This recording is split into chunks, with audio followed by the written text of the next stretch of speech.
عاجل ورسميا اجتماع طارئ بين فلورنتينو بيريز وفينيسيوس جونيور من أجل الحسم في الخروج ديال فينيسيوس جونيور أو البقاء.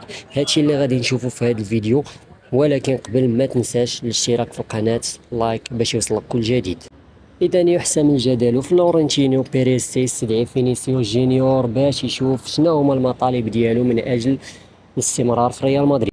فيني كيقول باللي هو كيطالب باش يكون عنده اعلى راتب في الفريق، وماشي غير يكون متساوي مع النجم كيليان مبابي.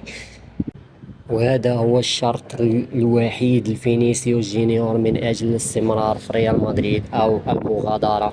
حتى لا تطلب الأمر غادي يبقى، وكيدي يبقى كيلعب بهذيك الرعونة ديالو حتى يتسالى العقد ديالو ويمشي فابور. وهذا الشيء هو اللي ما كنظنش أنه غادي يسمح به بيريز. في المقابل بيريز كيرد عليه وكيقول ليه فيني بغيتي هذا الراتب مرحبا، ولكن غادي يكون عندنا واحد الشرط اللي هو غادي تلعب الموسم بالصالير ديالك، وغيلا عطيتي كل ما عندك كيف ما كنتي في السنوات الماضية، راه حنا مستعدين باش نحققوا لك هذا المطلب ديالك ويكون عندك اعلى صالير في الفريق. الشيء اللي ما تقبلوش اللاعب، وناض وسمح في بيريز في الطبلة وغادر الاجتماع.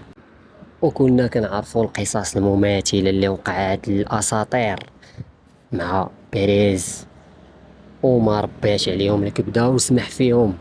وهنا الحديث على أبرز نجم داز في الريال مدريد هو كريستيانو رونالدو، كذلك نعطيو مثال بسيرجيو راموس. فهنا بيريز كيعلم ناس مقربين من الفريق وكيقول لهم باللي فينيسيوس الا بغى يمشي غير يمشي في حاله. وهنا غادي تكون صدمة. خطة بيريز الا خرج فينيسيوس جونيور من الفريق، فهي بداك المبلغ غادي يتم شراء عقد اللاعب الفتاك هالاند. هذه هي خطة بيريز ما كيمشيش غير عشوائيا، وإنما دائما كيتمشى بواحد الخطة محكمة كيف ما دار حاليا. حتى لهنا كلشي بان. غادي تسناو الحسم في الأيام المقبلة. اعطيونا الرأي ديالكم في التعليقات. واش كتظنوا أن فينيسيوس جونيور غادي يستمر في الريال، أو لا بيريز غادي يخضع للشروط ديالو، أو اشنو كيبان لكم نتوما؟ قولوا لي في التعليقات.